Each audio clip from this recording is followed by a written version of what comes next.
touched on one thing. Okay. You touched on the things with suicides in New York. I think it was the Joseph Jefferson, the young man who was actually an activist, 26-year-old working with youth, and actually committed suicide. You know, and again, kind of much to even what we're speaking about, I'm sure it had to have something to do with it somewhere in there. You know, being comfortable with who you are and being comfortable in the skin you're in. You know, what is it that's so bad about you in your life that you feel it necessary, you know, to take your own life?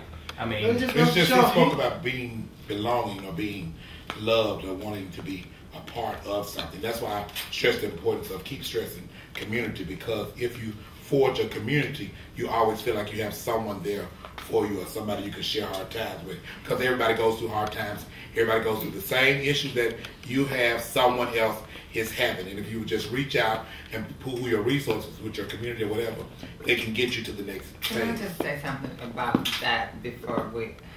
you guys say that be comfortable with who you are, but in his case, what if he didn't have a support system? That's what I'm saying. And then people in the community, they weren't pulling him in because maybe he wasn't masculine enough, or maybe he was too feminine, or maybe he was just a whole lot going on. So I don't know. I mean, I feel sorry that he had to do that.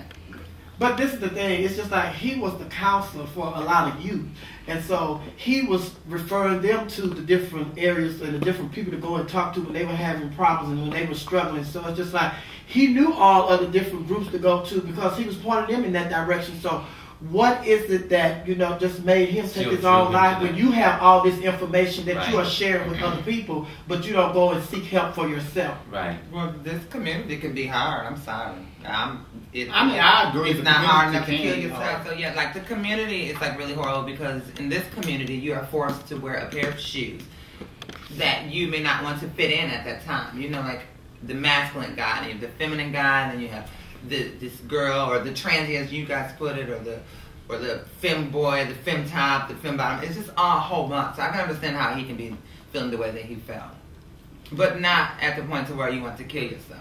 But see, I guess for me, it's like, at what point does, and it's sad, and not to sound like, you know, maybe I have it all together or always have had it all together, but at what point during your childhood did you get enough love and support and enough comfort within yourself to not go as far as suicide? Right. That was the importance of the Princess Boy. That's the importance of that, to instill high self-esteem and your love. So I guess my question is, how do we, you know, help that or change that, or what do we do as people who may, I mean, I'm sure this young man had friends, and, you know, so it's like, where do we step in, or how do we recognize this to see that I think it's not the community, it's up to the individuals. The individuals have to know themselves well enough to know that, you know, right now I can't deal with it, and they have to reach out. Because you are looking at us to assume that we know what's going on with you. So you as an individual, if you're not comfortable in your skin and if there are things that are bothering you, you need to recognize it in yourself to say, I need to go and talk to somebody. And who is this somebody that I can go and talk to? Because just like she was just saying, you know, as a child, you know, you have to instill these things in your children. But we don't know who grew up with who, and if a person comes, like I said in one episode, if a person comes from a single parent household, if they come from a two parent household, so we don't know the love that they was shown when they were growing up. So it's up to the individuals to know themselves well enough and to be comfortable in their skin to recognize that I need help and to seek that help. And that could be very difficult. I came from a loving home and a loving family, but still on this side, it was a lot of things that I did not know and was not prepared for. So you never know what a person go through once they leave your presence. A lot of us dress up to cover up how we really feel on the inside. Yeah. And then when we get home to our four walls, you never know what is going on inside those four walls. And like you said, he could have had friends, but everybody can't handle your story. So maybe he didn't feel that he had those friends that he had was a support or enough support to where he can go to one of them. And then, you know, you don't want to be judged. Here he is, I guess I can say, almost got it together, and he's telling other teams where they need to go and what they need to do, and then here he is, lonely. Mm-hmm. I think he, and could have been even a case where he started on that walk to try to empower himself, and never did. You get what I'm saying? He helped a lot of others, but he was never able to actually, feast on the fruit himself. Right, but I guess even more so, again, my question, and not to keep harping on this, though, is that when do you get it, or how do you get it, or where does it click? For someone like myself who didn't really have, I've had my own struggles, but they were different struggles, and it really didn't involve things like that. So how or when does a person get it, and how or when or why does someone not get it? Like, what is the disconnect there? Well, I think it's like me and Naisha, we talk about it all the time, and it's like King was saying that we have all these different, we have the trade boys, we have the sissy boys, we have the film girls, we have the transsexuals, we have the transgender, we have the people that are post-op, pre-op, and all that. We have all these different labels in our communities and all these different titles, and I think sometimes for us, Naisha and I, we always talk about, like, we do the shows, and we do drag, and we the drag queens, and we up there and we doing drag, but sometimes we think a lot of the female impersonators, they get lost in the illusion. Absolutely. So it's hard for them to separate the illusion from reality. And then when you're around people a lot of time, and the only thing that they are feeding is the illusion that you bring to them and not the person that you are, you can get lost in that and start really thinking that, hey, maybe I am this that they see on stage. But the real you is lost. But you're not going to show that and reveal that to the people because that's not what you want to show. You want to live up to the expectations of what they're bringing to you as you. Mm-hmm. But at the end of the day, we are all human. We are all allowed to make mistakes. Us as entertainers are allowed to make mistakes, but the public don't judge you like that. They judge you accordingly. They see you and put you on this pedestal on stage. You make a mistake, they're going to laugh, they're going to point, they're going to turn into some big paparazzi. But they did not. Hold on. But you went to the stage, and the stage requires that you be a responsible adult and realize that people will be looking at you as a role model. People will be looking at you. You open you open yourself up to any type of judgment or ridicule or critiques or whatever the case may be. So you have got to make sure you stay true to. And be on accountable. stage is the illusion, Mm-hmm. and when you leave stage, you should leave the illusion there on stage. Mm-hmm. Mm-hmm. But you take it off, and then you get upset when people are judging you off. Well, I'm not upset. I stay true to me 120%. Whether I'm on stage, whether I'm off stage. Anybody who knows me knows that I'm going to be Kenya. I'm not going to wear no shoes that you want me to wear. I'm going to be who I want to be at the end of the day. But I can say, I kind of disagree with you on a certain level because I remember you when you were coming out here and you lived in Chicago. It's like you have done 360 since you moved to Atlanta. You are a different person. You are more secure in Yes, you And are. myself, you in that, right. That comes with age. And I tell a lot of girls, say, well, how do you get to be, it comes with age. When I turned 30, in my 30s, that's when it clicked. I had to either stay where I was or B, and they always say this, the light comes on, your light don't come on, something wrong. My light came on, and I felt good about myself, no matter whether it was good. And even to this day, sometimes I wake up, I say, oh my God, not another day, I don't know if I can deal with this.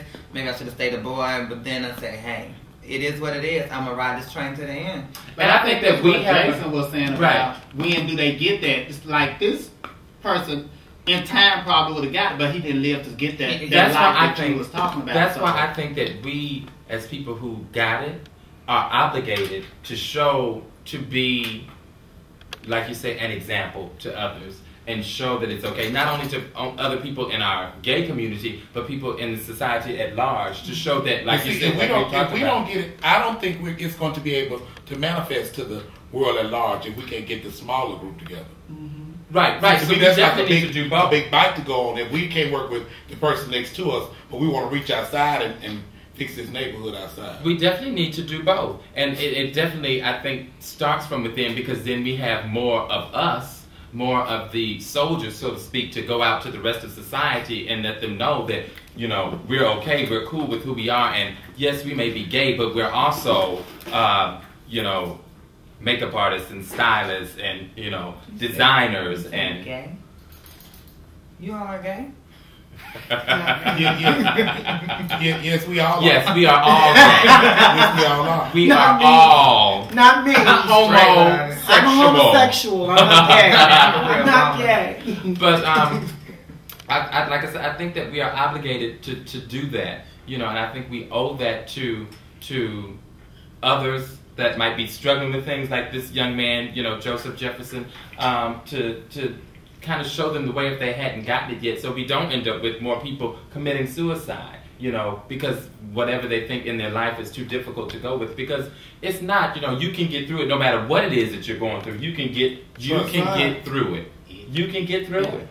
You're going to have to go get through it, though, so you can have your testimony. Mm-hmm. Yeah, well, that's easy for everybody to say, but I guess my main concern at this point is what's going to happen to these children that he was the guidance counselor for. What are they going to do after this? Because what they're going to say is now, hey, if my teacher who is openly gay has done this, was he openly gay? Yes, he was openly gay. Okay, so he's done this, and then now they're going to say, oh, if he did it, and I'm gay, and I don't want to come to my parents, so I'm going to kill myself. Right, and that's what a lot of people are saying. It's just like, even if the one that was leading us was pressured to take his own life, then everything he told us, then how can we go about what he told us? Because he didn't lead by his own example. Very valid point. Yeah, I mean, some valid points, but I still think there should be others that are in leadership positions and to jump in. Who are the students in that class should be able to have some lights come on at different times. Right. So they should still be able to step in to even address the issue. See, don't shoot it on the table. They should all address the issue, because even like you always think that a person put in power or whoever is the teacher never has issues. But they do also. But they have to stay. Which is true. We all have a responsibility and obligation to ourselves as well. So again, I guess, going back to what I was saying earlier, at what point do you for yourself just kind of get it? And how do you even nurture that for someone to just get it on their own? Because there are going to be things that happen that make you doubt and that upset you. And, you know, so when do you get it on your own? Because we have to ultimately be responsible for us. You know, we cannot rely on other people to be accountable and responsible for us. At the end of the day, ultimately, it's on us as individuals. You know, and now that we're talking about it, I'm just thinking, since you said that, it's just like, it's so true, because it's just like, we looked up to Bishop Eddie Long, and then with the Bishop Eddie Long, then a lot of us were disappointed because he wasn't, you know, walking the walk. He's a human. The same thing happened to T.I. You know, he went and he spoke to the youth at the different centers and different schools and everything, and then you look up and T.I.'s back in trouble. So it's like with this counselor. So it's just like, you never know. We all have to just be there for one another. And that's why we decided to do this show, to let everybody know, especially in the homosexual community, that, you know, it does get better. You can look at us and tell that we're all witnesses that it gets better. And we've all had our struggles. And it's better with our issues. Yeah. Do not think that we are exempt from issues. Right. We still have our own issues, still have our own struggles, but it gets better with those. Please tell me it's gonna get better. You know what? If I didn't, and I don't think if I wouldn't have had any struggles, I wouldn't even known when it had gotten better. Right. But from this day forward, to anybody that is watching this particular episode, because I cried about it, because every time we talked about it, we went home, it was somebody else. I just believe there in your state, in your city, there's somebody or some type of organization where you can get some type of help. So please do not think that you're alone or by yourself, or find somebody you can talk to, or you hit me up on Facebook, Mario Young, send me a message or something. Or send me a message. Or text me, or Sophia McIntosh, Jason McLaughlin. Send us a message, and we will do whatever we can to help you with whatever issue it is going on, because life is a precious thing. It is. Please hit us up if you need some type of help. And on that note, I would also like to say that, you know, this should motivate the young people who like the texting, who like the Facebook, and who like doing all these modern technology things, as to keeping in contact with each other, to get their own groups together. You know who your friends are. You know who your friends are. You guys need to get together, sit down and talk, and stop texting and stop Facebooking and stop Twittering. Sit down and actually have a conversation with your friends, and all y'all in the same room. That way you are find out different stuff about people that you can't find out about. Text. You know what? You're right. And you know what? You can create your own dish at home with your own friends. And that concludes our episode, our show for this time. Please join us again. Log on and check out all the episodes of The Dish. And remember, it gets better. It gets better.